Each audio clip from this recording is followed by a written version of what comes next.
반갑습니다. 오늘은 성경 강의 제22강 주제는 죄는 어디에 있나요입니다. 성경 로마서를 보면은 사람이 죽는 것은 죄값으로 죽는다고 되어 있습니다. 그러니까 죽음의 결과라면은 그 죽음에 작용하는 원인은 죄라는 것입니다. 그러면 그 죄가 사람의 어디에 있는지 오늘 죄에 대해서 상세히 알아보는 시간으로 하겠습니다. 사람들은 죄에 대해 어떻게 이해하고 있을까요? 그리고 그 죄는 어디에 있을까? 흔히들 죄를 지었으니 벌을 받아야지 라는 말을 쉽게 하는 것을 볼 수 있습니다. 과연 죄란 무엇이며 어디에 있는지 알아보도록 하겠습니다.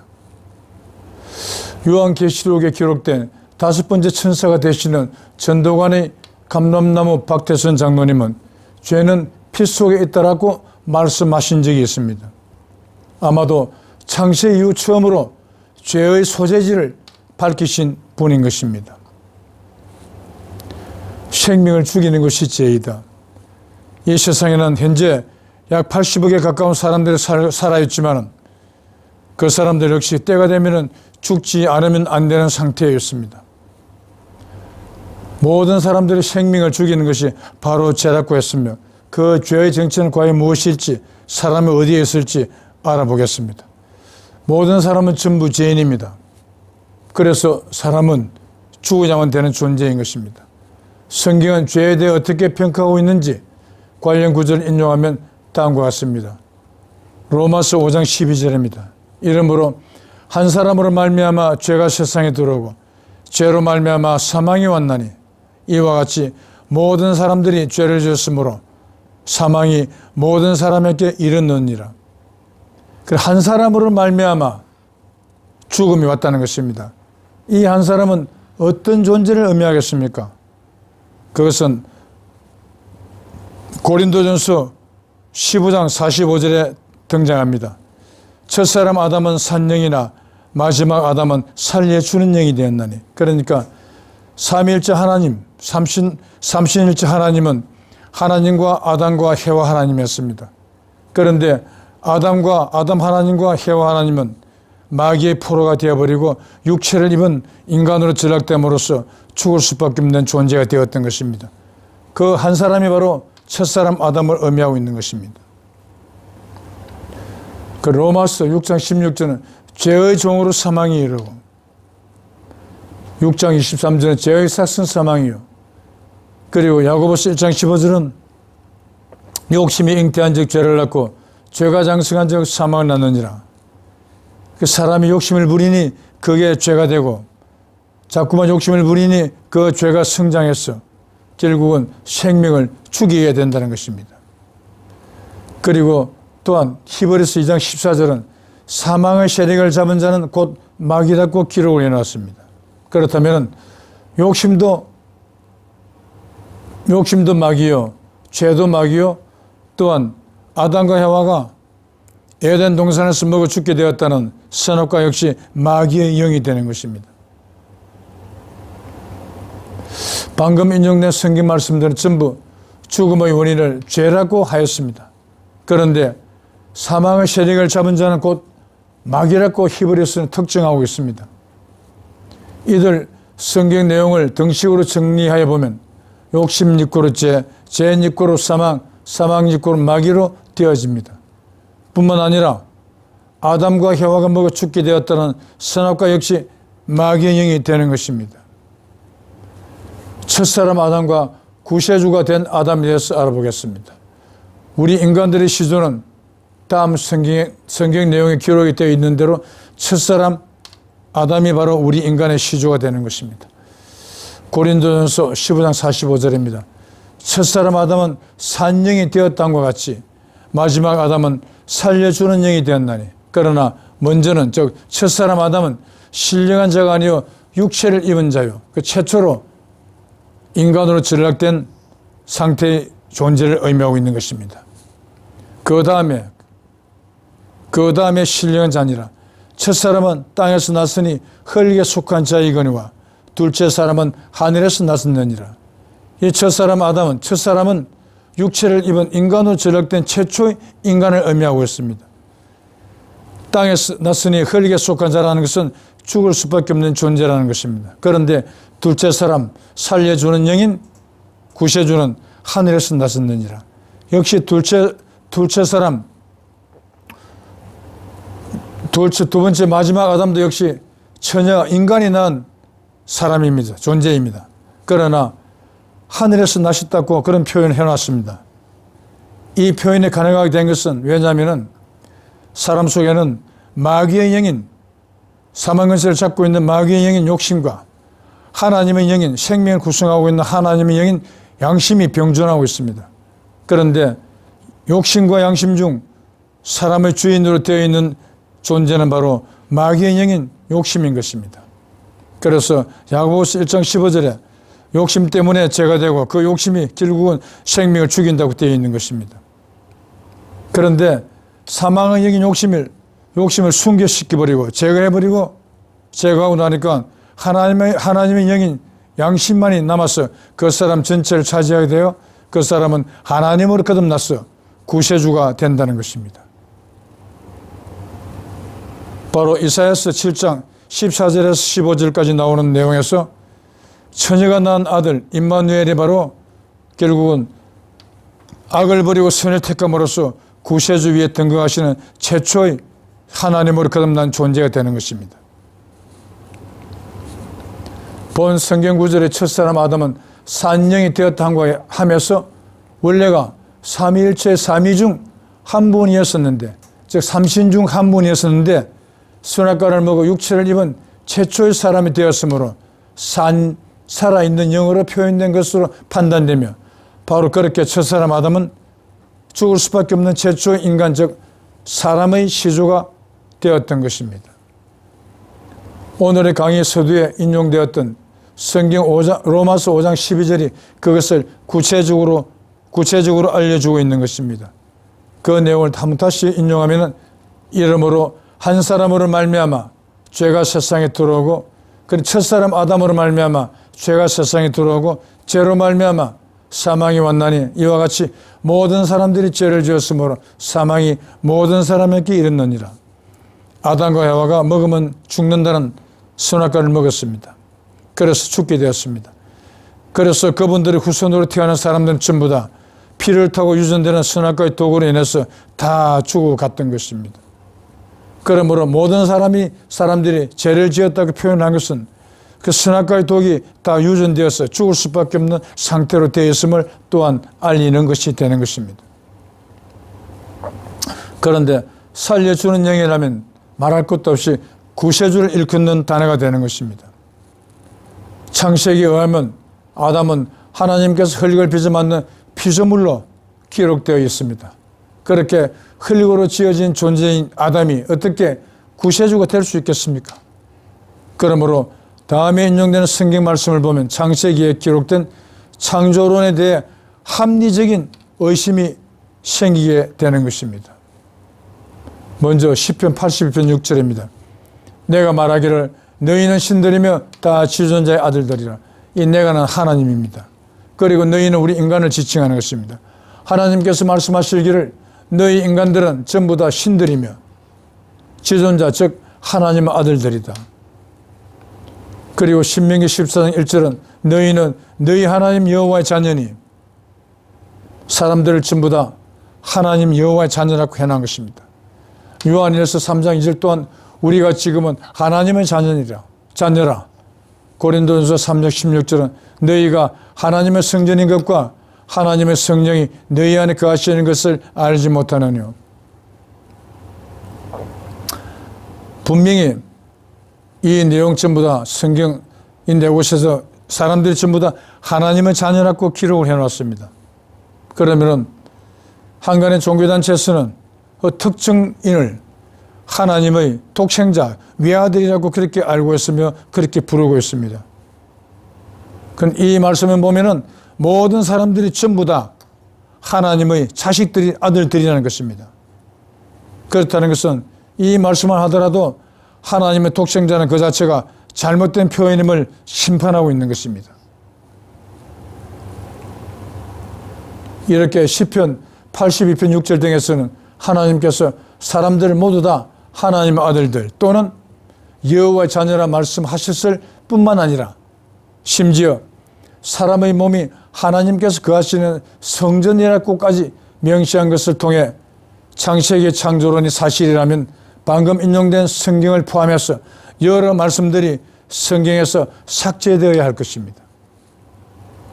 그리고 사람의 조상인 아담이 흙으로 빚어진 피조물에 불과하다면 어떻게 마지막에 오시는 아담이 구세주 즉 살려주는 영이 될 수 있겠습니까? 고로 삭제되어야 할 내용은 당연히 창세기의 창조론이 되어야 할 것입니다. 그리고 죄는 피 속에 있다. 서두에 인용된 성경에는 죄가 바로 사망의 원인으로 적시되어 있습니다. 만물의 영장이라는 사람이 죽는 건 역시 그 원인은 죄가 되는 것입니다. 그러면 그 죄가 과연 어디에 있겠습니까? 계시록 9장 1절에 기록된 5번째 천사인 감람나무 원체로 오신 150만 명의 신도를 이끄셨던 전도관의 박태선 장로님께서 죄가 피 속에 있다라는 말씀을 하셨습니다. 아마 창세 이후 처음으로 죄의 존재 위치를 밝히신 주인공인 것입니다. 그런데 피 속에는 다음에 인용되는 성경 내용과 같이 생명도 피 속에 있다고 명시되어 있습니다. 창세기 9장 4절입니다. 그러나 고기를 그 생명이 되는 빛에 먹지 말 것이니라. 레위기서 17장 11절입니다. 육체의 생명은 피에 있습니다. 내가 이 피를 너희에게 주어 땅에 뿌려 너희의 생명을 위하여 속하게 하였나니 생명이 피에 있으므로 피가 죄를 속하느니라. 그리고 레위기서 17장 14절입니다. 모든 생명은 그 피가 생명과 일체라. 그러므로 내가 이스라엘 자손에게 이르기를 너희는 어느 육체의 피든지 먹지 말라 하였나니 모든 육체의 생명은 그 피인즉 무릇 피를 먹는 자는 끊쳐지리라. 피 자체가 생명, 즉 하나님의 생명이라는 것입니다. 그러므로 피를 먹는다는 것은 하나님의 생명을 먹는 결과가 되는 것입니다. 그래서 피를 먹는 자는 그 생명이 끊어지리라는 그런 말씀을 해놨습니다. 우리나라에 보면은 선지국이 많이 팔리고 있습니다. 그 선지는 소의 피로 만든 것입니다. 지금 이 성경 내용을 이해한다면 그 선지피를 먹어야 될까요? 먹지 말아야 할까요? 먹는다면 그 생명이 끊어지리라. 한번 먹다 해서 끊어지진 않겠지만은 하여튼 이치가 그렇게 되어 있다는 것입니다. 그러나 생명 자체와 그 생명을 죽이는 죄가 사람의 피 속에 같이 함께 존재하고 있음을 알게 됩니다. 야고보서 1장 15절의 말씀을 인용해 보겠습니다. 욕심이 잉태한 적 죄를 낳고 죄가 장성한 적 사망을 낳느니라. 욕심 이꼬로 죄, 죄 이꼬로 사망.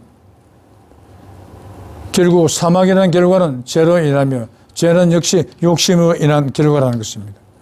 그러니까 사람이 욕심을 부리니 그게 죄가 되고 자꾸 욕심을 부리니까 그 죄가 성장해서 결국은 자신의 생명이 죽게 된다는 것입니다. 모든 사람은 다 죽습니다. 그런데 그 사람의 생명을 죽이는 존재는 어디에 있습니까? 자신 밖에 있는 것이 아니고 자신 속에 있는 욕심이라는 것입니다. 그런데도 살았을 때 누구를 열심히 믿으면 죽어서 구원받고 천국에 들어간다고 주장하는 것은 얼마나 엉터리요 잘못된 주장이 되겠습니까? 생명을 죽이는 존재가 바로 욕심이요. 그 욕심은 사망권세 잡은 자는 곧 마귀라고 히브리서 2장 14절에 기록이 되어 있듯이 그것이 마귀의 영이라는 것입니다. 그 마귀의 영을 죽이 없애버리지 않고서는 결코 사람은 영생이라는 구원이라는 단어를 곱씹을 자격이 없는 것입니다. 그런데 마귀의 영인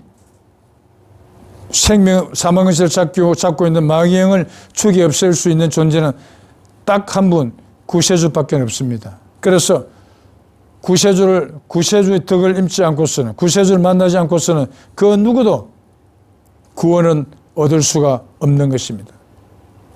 그래서 한간의 종교단체에서 누구를 열심히 믿으면 죽어서 천국에 들어간다, 구원받고 천국에 들어간다고 말하는 것 자체가 너무나 비성경적인 잘못된 주장임을 또한 우리가 알게 되는 것입니다. 본 야고보서 내용 역시 생명과 죄가 피 속에 공존하고 있음을 확인해 주는 것입니다. 이 성경 내용이 더하자면 에덴 동산에 있는 선악과 역시 먹으면 죽는다고 하나님께서 아담과 해와에게 먹지 말라고 경고하셨다고 기록되어 있습니다. 그런데도 뱀의 유혹에 빠져 먹었고 죽는 존재로 전락되었으며 그분들의 후손으로 태어난 모든 사람들 역시 다 죽어갔습니다. 그리고 히브리서 2장 14절은 사망 군세를 잡은 자는 곧 마귀라고 하여 조금 전에 등식은 욕심 육구로 죄 육구로 사망 육구로 마귀로 수정되게 됩니다. 이 세상에서 사람들은 잘못하는 것을 죄라고 합니다. 물론 그런 개념이 사람들 사이에 통용되긴 하지만 야고보서 1장 15절의 말씀대로 죽음에 이르는 경우는 아닌 것입니다. 그러므로 사람들의 상식적인 개념과 성경의 내용과는 전혀 별개의 것이 될 뿐입니다. 불경도 이런 성경과 동일한 내용이 존재하는데 바로 탐진치 삼독이라는 단어가 그것입니다. 독은 생명을 죽이는 물질입니다. 탐진치에서 욕심낼 탐, 화낼진, 바보짓할 치입니다. 그러니까 불경은 욕심을 부려도 화를 내어도 그리고 바보짓을 하여도 죽음에 이르게 될 것이라며 사망의 원인으로 화냄과 바보짓의 두 가지를 더해 놓았습니다. 불경의 깨달은 범위가 성경보다는 조금은 더 깊겠구나 하는 느낌이 들기도 합니다. 그리고 영생을 얻기 위한 성경 공부에 대해서 알아보겠습니다. 성경을 공부하는 목적이 영생을 얻는 것이라고 요한복음 5장 39절에 기록되어 있습니다. 너희가 성경을 상고하는 것은 그 속에 영생이 있습니다. 그런데 사람의 성경을 공부하는 목적은 성경 속에 안내되어 있는 영생을 자기 것으로 만들기 위함이라는 것입니다. 그런데 영생은 하나님만이 영생하시는 존재이기 때문에 성경을 공부하는 목적은 궁극적으로 하나님이 되기 위해서 성경 공부를 한다는 것입니다. 그래서 그것을 입증할 수 있는 내용 또한 요한복음 3장 5절이 그것을 뚜렷하게 입증을 해주고 있습니다. 사람이 물과 성령으로 거듭나지 않으면 하늘나라에 들어갈 수가 없다. 이 말씀 속에는 세 가지 층기가 들어있다고 말씀을 드린 적이 있습니다. 그 첫 번째는 사람이 원래 하나님이었었다. 그리고 그 다음은 사람은 절대 하늘나라에 들어갈 수가 없다. 그리고 마지막 하나는 사람이 하늘나라에 들어가려면, 천국에 들어가려면 하나님이 되어야 된다. 성령으로 거듭나야 된다 한다는 것입니다. 이와 같이 사람이 성경을 공부하는 목적 또한 영생을 얻기 위함이라는 것은 하나님이 되기 위해서 성경 공부를 한다는 것입니다. 그런 아쉽게도 성경이 인간 세상에 도입된 지 수천 년이나 지났건만 단 한 사람도 그 성경을 공부하는 목적인 영생을 얻은 사람은 없었습니다. 그 이유 또한 호세아서 14장 9절에 등장합니다. 사람은 죄인이기 때문에 절대 성경책에 기록된 하나님의 뜻, 하나님의 뜻을 바로 이해하지 못한다. 엉터리밖에 풀 수가 없기 때문에 그 엉터리를 푼 것에 의해서 사람은 그것이 걸려 넘어진다. 성경을 엉터리를 풀어서 그것 때문에 그것이 거쳐 넘어진다면 결코 천국으로 넘어질 수는 없지 않겠습니까? 이렇게 분명하게 성경의 목적이 기록이 되어 있는데도 인간 세상에 존재하는 거의 모든 종교단체는 무엇을 열심히 믿으면 죽어서 천국 간다는 주장을 합니다. 얼마나 어긋난 주장이며 얼마나 비성경적인 주장이 되겠습니까? 영생이 이루어지려면 구원이 선행되어야 할 것입니다. 그 구원을 얻으려면 어떻게 해야 되겠습니까? 당연히 구세주를 먼저 만나야 되겠죠. 성경에는 구원을 얻을 수 있는 방법에 대해서도 분명하게 명시되어 있는데 그 부분을 아래에 인용합니다.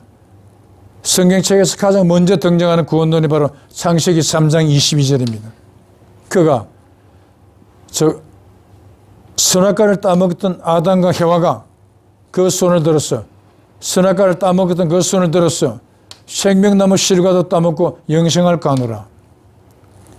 여기서 명함이 뚜렷하게 갈리고 있습니다. 선악과를 먹으면 죽는다는 것이고, 죽는 과일이고, 생명과일을 먹으면 비록 선악과를 먹어 죽게 되었지만 생명과일을 먹으면 다시 원래대로 영생체로 회복이 된다는 것입니다. 그러니까 생명과일을 먹으면 영생하게 된다. 구원을 얻게 된다. 하지만 성경책에서 가장 핵심되는 과일 두 가지 들라면 바로 선악과와 생명과일이 될 것입니다. 그런데 그 어떤 종교단체에서도, 성경을 들고 있는 그 어떤 종교단체에서도 선악과가 무엇이며 어디에 있으며 왜 사람을 죽게 하는지, 그리고 생명과일은 또한 어디로 가야 따먹을 수 있는지, 그것을 또한 어떻게 먹을 수 있는지 그 두 과일에 대해서 정확하게 설명해 주는 종교단체는 이때까지 한 번도 존재해 본 적이 없었다고 합니다. 그래서 승리재단에 계시는 주인공 동방의인께서는 이 세상에는 종교가 없었다고 강력하게 말씀을 하시는 것이었습니다. 그리고 에베소서 2장 8절입니다. 이 에베소서 2장 8절은 믿음은 이것이다 라는 믿음의 정의에 해당되는 내용입니다. 믿음으로 말미암아 구원을 얻었나니 믿음은 하나님이 주시는 선물이라. 한간의 종교단체에서는 믿음을 누군가를 믿는 마음을 믿음이라고 그렇게 알고 있다고 합니다.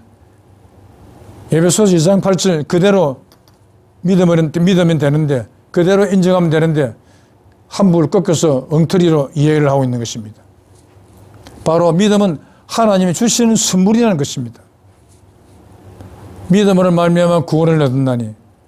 그러니까 하나님으로부터 믿음을 선물로 받으면 구원을 얻는다는 것입니다.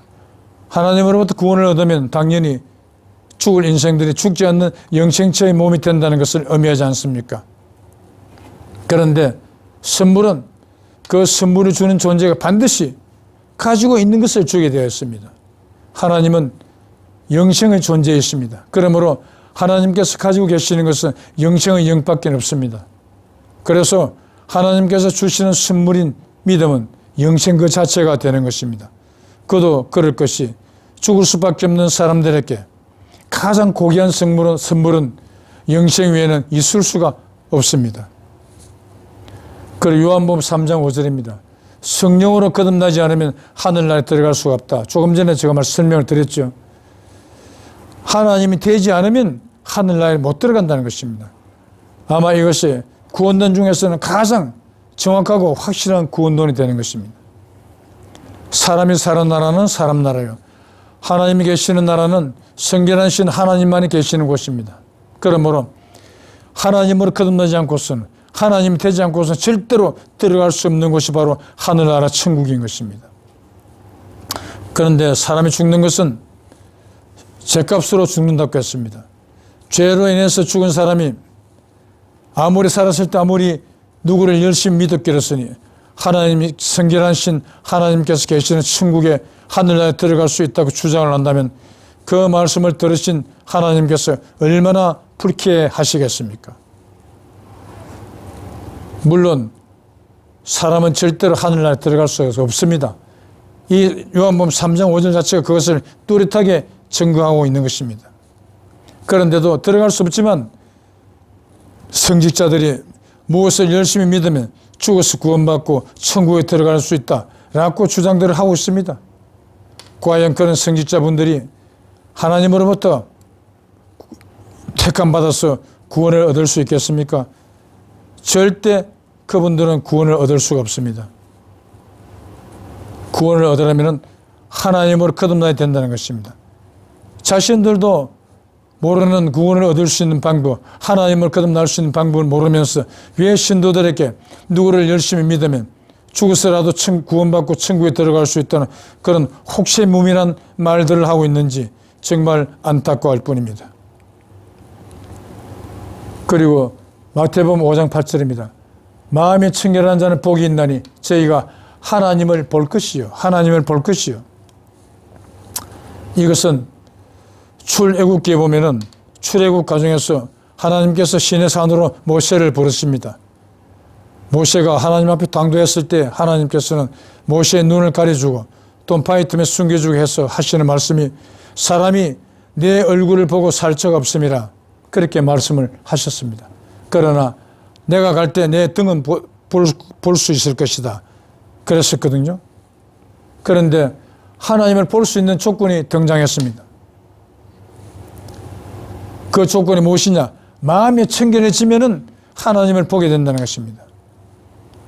그 여러분들이 다니시는 종교단체에서는 성직자로부터 이 마태복음 5장 8절을 어떻게 설명받고 있습니까?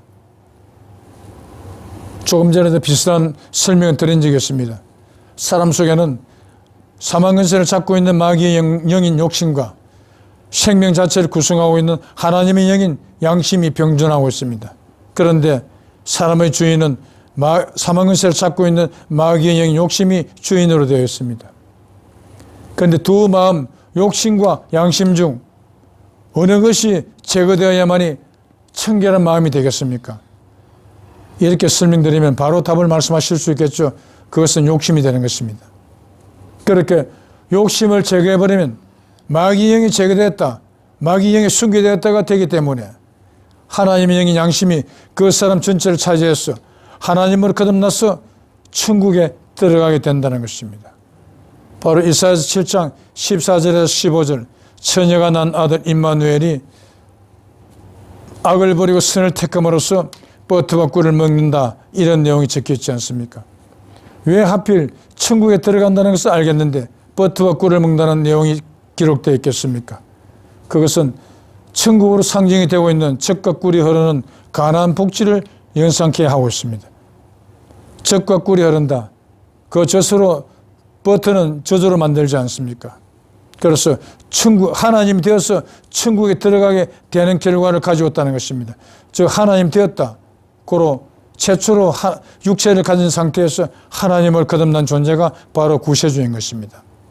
그래서 신약 성서에는 인자, 사람인 자, 아들 자자, 구세주의 또 다른 호칭으로서 인자라는 말이 단어가 51군데나 등장하고 있습니다. 구세주는 사람의 모습을 입은 상태의 하나님 되지 않으면 절대 구세주 역할이 될 수 없습니다. 왜냐? 출애굽기에서 기록된 것처럼 하나님의 본신은 빛입니다. 요한일서 1장 5절에 있듯이 하나님은 빛이시라. 그에게는 어두움이 조금도 없으며 이렇게 100%의 빛이기 때문에 그 하나님 본신의 빛을 보면 사람은 죽는다는 것입니다. 그래서 사람을 구원하기 위해서, 인간을 구원하기 위해서 하나님께서 빛의 본신 상태로 온다면 그것은 사람을 살리기 위해서 오시는 것이 아니라 조금 남은 생명마저도 그 자리에서 바로 없애버린, 죽이기 위해서 오신다는 그런 결과가 되는 것입니다. 그래서 구세주는 당연히 처녀가 난 아들 임마누엘이 악을 버리고 구세주가 됨으로써 젖과 꿀이 흐르는 가나안 복지에 도착했다. 그것처럼 임마누엘이 바로 구세주가 된 상태의 존재가 되는 것입니다. 물론 상기 외에도 구원의 방법이 존재하겠지만 우선 인용된 방법을 요약해 본다면, 첫째, 생명나무 실과를 먹거나, 두 번째, 하나님으로부터 믿음을 선물 받거나. 그런데 이렇게 말씀드리고 나니까 성경을 경전으로 들고 있는 종교단체가 여러 곳에 있으며 그곳에 다니시는 분들이 엄청나게 많습니다. 성경이 우리 인간 세상에 도입된 이후로 성경을 들고 종교단체로 왔다 갔다 한 사람이 수천 조명이 될 것입니다. 그런데 그중 단 한 사람도 하나님으로부터 믿음을 선물을 받은 자가 없다는 것입니다. 왜? 믿음을 선물을 받으면 하나님으로부터 구원을 얻는다고 했습니다. 구원을 얻었다면 당연히 죽지 않는 영생체가 되어서 지금까지도 살고 있어야 되는 것입니다. 단 한 사람이라도 그런 존재가 있어야만이 하나님으로부터 선물을 받은 자가 한 사람 있구나 라고는 말을 할 수 있겠지만 단 한 사람도 없다는 것은 성직자분들이 가르치는 성경이 전부 다 엉터리일 수밖에 없었다는 것을 뚜렷하게 방증하는 사실이 아니고 무엇이겠습니까? 그리고 세 번째는 성령으로 거듭나거나, 네 번째는 마음이 청결하여지거나 중 어느 한 가지가 구비되어야만 비로소 구원이 될 수 있다는 것입니다. 이처럼 구원의 방법이 여러 가지를 명시되어 있지만 창세 이후 단 한 사람도 구원을 얻은 사람이 없었다는 것은 사람이 노력해서 얻어질 수 있는 것이 아님을 의미하는 것입니다. 아래 인용되는 성경 내용을 살펴보도록 하겠습니다. 이사야서 43장 10절부터 11절입니다. 나 여호와가 말하노라. 나 이전에 지음을 받은 신이 없었느니라. 나 후에도 없으리라. 나 곧 나는 여호와라. 나 위에 구원자가 없느니라. 오직 하나님만이 구세주로 오셔서 죽을 수밖에 없는 우리 인간들을 구원해 주신다는 것입니다. 그런데 그 구세주가 언제쯤 오신다? 그 구세주 오시는 때를 의미하는 성경 구절이 있습니다. 바로 고린도전서 15장 26절입니다. 맨 나중에 멸망받을 원수는 사망이니라. 근데 사망을 없애는 존재, 구세주가 이 땅에 오시는 목적은 죽음을 없애기 위해서 오신다는 것입니다. 그래서 사망을 없애는 존재인 구세주는 맨 나중에 오신다는 그런 결과가 되는 것입니다. 그런데 안타깝게도 맨 나중에 언제쯤 우리 인간 세상에 찾아올지 그것을 이야기해 줄 수 있는 사람은 우리 인간들은 절대 있을 수가 없습니다. 그래서 우리 사람에게는 죽음이 없어지는 게 맨 나중 그때가 그림 속에 떡에 불과하다고 이야기를 할 수 있겠지만, 그렇지만 사람을 구원하는 신인, 동방의 땅끝 땅모퉁이에서 나타난 동방의인이 우리 인간을 구원해 준다고 되어 있습니다. 그리고 스바냐서 3장 17절, 너희 하나님 여호와가 너희 가운데 계시니 그는 구원을 베푸실 전능자시라. 방금 인용된 두 성경 말씀에서 하나님 외에 구원자가 없다. 그리고 구원을 베푸실 전능자는 너희 가운데 계시는 하나님이시다 라고 되어 있으므로 사람이 제 아무리 노력을 하여도 성경에 안내되어 있는 구원의 방법을 얻을 수 없는 이유를 정확히 알게 되는 셈입니다. 하나님이 되지 않고서는 절대 구원이 안 되는 것입니다. 그리고 성경은 분명하게 이 세상에서 죄가 없어지게 되어 있다, 그렇게 되어 있습니다. 서두에 인용된 성경 말씀에서 사람이 죽는 것은 그 원인이 죄로 특정되어 있습니다. 그렇다면 죄가 존재하는 위치를 정확히 알고 그것을 제거하는 방법만 알면, 그래서 제거해버리면 죽고 싶어도 죽을 수 없는 세상이 될 것은 자명할 것입니다. 그러면 성경에서 죽음이 없어질 것이라고 알리고 있는 구절을 챙겨보고자 합니다. 조금 전에도 제가 말씀드렸죠. 고린도전서 15장 26절입니다. 맨 나중에 멸망받을 원수는 사망이니라. 맨 나중에 되면은 이 세상에서 사망이 없어진다는 것입니다. 그런데 아직도 한간의 종교단체에서는 누구를 열심히 믿으면 죽어서 천국에 들어간다, 극락 들어간다, 이렇게 너무나 비성경적이고 비불경적인 그런 주장들을 하고들 있습니다. 그분들은 물론 우리 인간이라면 그 누구도 사망을 없애는 존재가 나타난 이 맨 나중에 언제쯤은 말할 수 있는 사람은 없습니다.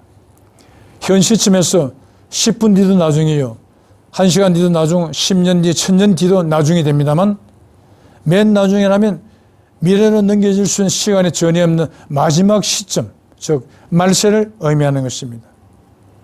마지막 말자 인간세자. 한간의 종교단체에서는 말세를 하니까 지구종말처럼 아주 비참한 사건이 일어나는 그런 정도로 설명을 한다는데, 그 역시 말세라는 단어도 성경 단어입니다. 그래서 인간은 정확히 알 수 없습니다. 그것도 역시 천기에 해당되는 단어로 보면 됩니다.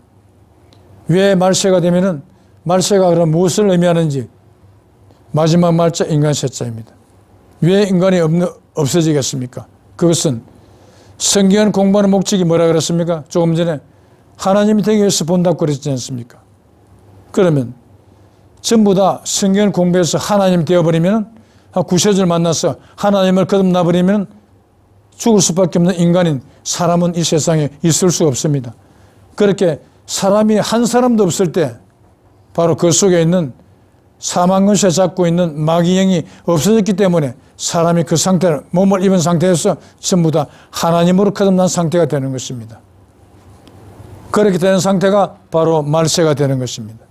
그 말세는 하나님께서 영원무궁토록 쉬시게 된다는 안식일 또한 말세가 되는 것입니다. 그리고 그 말세는 지상천국으로 부를 수가 있는 것입니다. 그리고 그날에는 계시록 9장 6절입니다. 그날에는 사람들이 죽기를 원하여도 얻지를 못하고 죽고 싶으나 죽음의 저희를 피하리로다. 이 그날 이꼬로 바로 말세가 되는 것입니다. 말세하고 같은 날을 갖다가 그날이라고 표현을 했을 뿐입니다. 죽음이 사람을 피하는 방법이 피할 수는 없겠죠. 이것은 죽음이 없어진 세상의 상태를 이렇게 에둘러서 표현을 한 것입니다. 고린도전서 15장 26절은 죽음이 없어지는 때를 규정해 놓았고 그 때를 맨 나중에 낳겠습니다. 계시록 9장 6절은 그날이 되면 죽고 싶어도 죽음이 저희를 피한다고 기록하여 죽음이 없어진 세상 이야기를 해놓았던 것입니다.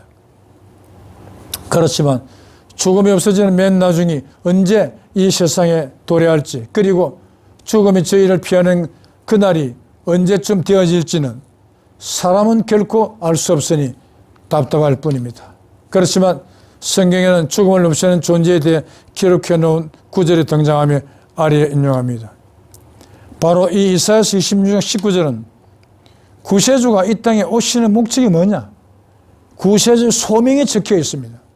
바로 죽음을 없애기 위해서 오신다는 것입니다. 무엇으로? 빛난 이슬을 들고 주의 이슬은 빛난 이슬이니 땅이 죽은 자를 내어놓으리로다.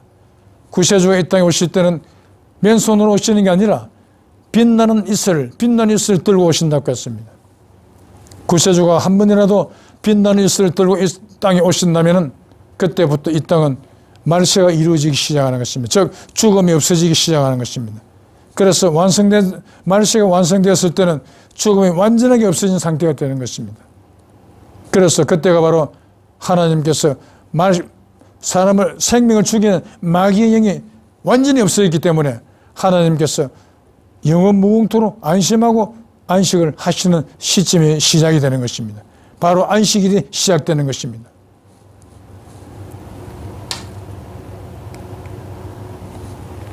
그리고 이사야서 25장 8절입니다. 사망을 영원히 멸할 것이라.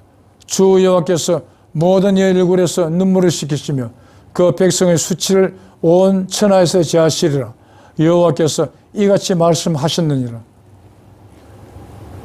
사망을 영원히 멸할 것이라. 누가? 여호와 하나님께서.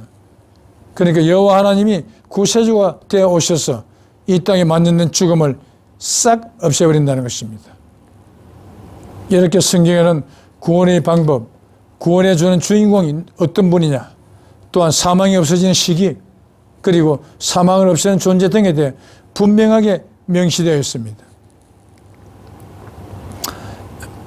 방금 인용한 이사야서 26장 19절과 25장 8절은 죽음을 없애는 주인공을 구세주 하나님이라 하였으므로 죄 아무리 세상에서 높은 권세를 가졌고 또 재물이 엄청 많은 부자라 해도 구세주를 만나지 못하면 아침 이슬처럼 허무하게 사라져야 할 가련한 신세가 될 뿐임을 깨닫는데 아무런 지장이 없을 것입니다. 성경은 사후 세계를 인정하지 않았습니다. 한간의 종교에서는 살았을 때 무엇을 열심히 믿고 착하게 살고 힘없고 가난한 자들에게 선행을 베풀고 하면 죽어 천국에 들어갈 것이라고 주장한다고 합니다. 과연 성경도 그들의 생각에 동의하고 있는지 관련 성경 구절을 살펴보고자 합니다. 욥기서 14장 10절에서 12절까지입니다. 사람이 죽으면 소멸되리니 기운이 끊어진 적 그가 어디 있느냐. 사람이 누우면 하늘이 없어지기까지 눈을 뜨지 못하며 잠을 깨지 못하느니라. 사람이 죽으면 소멸된다고 했습니다. 그런데 사람들은 상식적으로 특히 종교인들이라면 누구를 믿다가 믿은 사람이 죽으면 육체는 썩더라도 영혼은 천국에 구원받고 천국에 들어간다는 그런 말을 하고들 있습니다. 그러면 반은 살고 반은 없어지는 것이니까 완전한 소멸이 아니죠. 이 소멸은 영도 육도 완전하게 없어지는 상태를 의미하는 것입니다. 그래서 심지어 하늘이 없어졌으면 없어질지 죽은 사람은 육체를 가지고 절대 부활이 될 수 없음을 이 욥기서 14장에서도 강조를 하고 있는 것입니다. 또한 14장 14절은 욥기서 14장 14절은 사람이 죽으면 어찌 다시 살리까? 그 육체로 죽은 사람이 육체로 다시 살 수는 없다는 것입니다. 그런데 누군가는 그 기다리는 사람이 구름을 타고 오면은 무덤이 짝짝 갈라져가지고 천년 전에 죽었던 사람도 벌떡 일어나가지고 뼈가 생기고 살이 붙고 피가 돌고 그렇게 육체로 부활할 것처럼 이야기를 하고 있지만 그것은 너무나 엉터리 주장인 것입니다.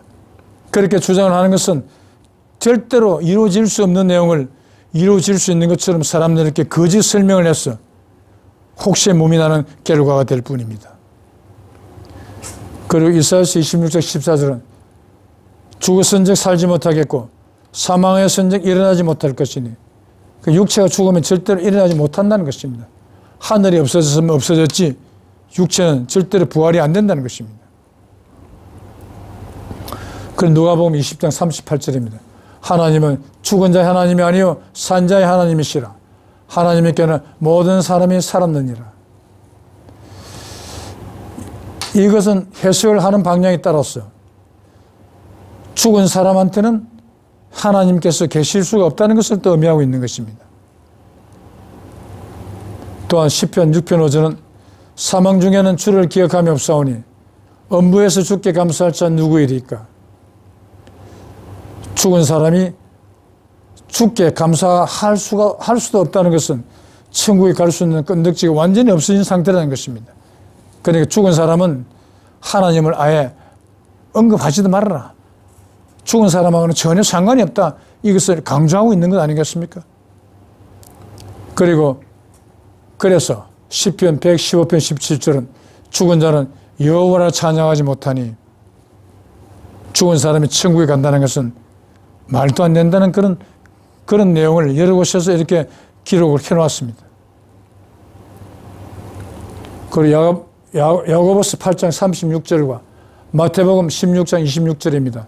동일한 내용 기록되어 있습니다. 사람이 만약 온 천하를 얻고도 제 목숨 잃으면 무엇이 유익하리요? 자, 네가 저것을 하고 이루어 놓고 죽으면 태평양에 금동성을 씌워주거나 주겠다. 이렇게 약속을 한다 하더라도 그것은 죽은 본인한테는 어떤 가치가 있습니까? 단 이런의 가치도 없는 것입니다. 그래서 천하를 얻고도 자신이 죽으면 무엇이 유익하리요? 아무 의미가 없다는 것입니다. 그래서 사후세계를 절대로 바라지 말아라. 있을 수도 없다. 그것을 또한 강조한 것이 아니겠습니까? 방금 인용된 성경 말씀은 죽은 사람은 소멸된 것이니 다시 살지 못하겠고 일어나지 못한다고 하였습니다. 그리고 하나님은 죽은 자의 하나님이 아니요 산 자의 하나님일 뿐만 아니라 사람이 온천을 얻고도 제 목숨 잃으면 아무 의미가 없다고까지 주장함으로써 흡사 불가에서 흔히 회자되는 공술의 공수고 사람은 빈손으로 왔다가 빈손으로 간다. 자기가 아무리 수천억 가진 거부였다 하더라도 죽을 때는 돈 한 푼 못 가지고 그냥 빈손으로 갈 수밖에 없지 않겠습니까? 그러므로 사후세계를 인정하는 자체가 얼마나 공허하고 잘못된 것인가를 이렇게 성경과 불경은 알리고 있는 것입니다. 결론입니다. 결과적으로 사람이 종교자한 죄를 찾는 것은 오직 한 가지, 죽음을 해결받기 위함인 것입니다. 즉 영생을 얻기 위해서입니다. 영생이라는 것은 한 번 태어난 생명체가 죽지 않고 영원무궁토록 사는 것을 말하는 것입니다.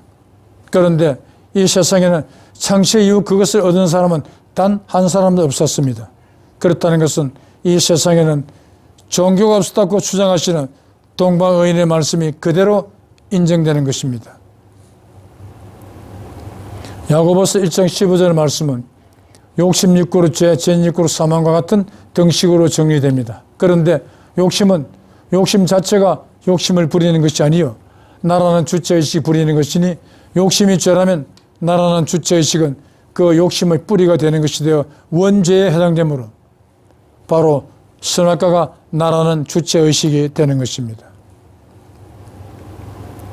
또한 히브리서 2장 14절에 명시된 사망권세 자본자 곧 마귀라는 내용에서 욕심은 마귀의 영이며 선악과 자체임을 알게 됩니다. 이와 같이 선악과의 존재 위치를 태초 이후 처음으로 폭로하신 분이 바로 구세주 동방의인이었던 것입니다. 이처럼 생명의 영의 양심도 그 생명을 죽이는 마귀의 영의 욕심도 사람의 피 속에 존재한다가 되는 것입니다. 그런 거로 다섯 번째 천사이신 전두환의 박태선 장로님께서 죄는 피 속에 있다라는 말씀을 통해 창세 이후 처음으로 죄가 존재하는 장소를 공개하셨지만 그 마귀의 영인 죄를 소멸할 수 있는 방법에 대해서는 아무런 말씀도 못하셨던 것입니다. 사망권세 잡은 마귀의 영을 소멸하는 것은 오직 구세주만의 권한 안에 있는 것이니 마지막 천사가 되는 일곱 번째 천사인 동방의인을 찾아와야만 하는 것입니다. 죽음은 이사야서 26장 19절의 말씀대로 구세주를 만나서 구세주께서 들고 계시는 빛난 이슬을 받아 먹어야만 죽음이 소멸되어 영생이 비로소 이루어지게 되는 것입니다. 여러분들의 현명한 선택이 있으시기를 바랍니다. 그리고 다음 강의 제23강의 주제는 6,000년 만에 이루어지도록 설계되어 있는 하나님의 뜻은 무엇인가입니다. 역시 많은 성원 부탁드리겠습니다.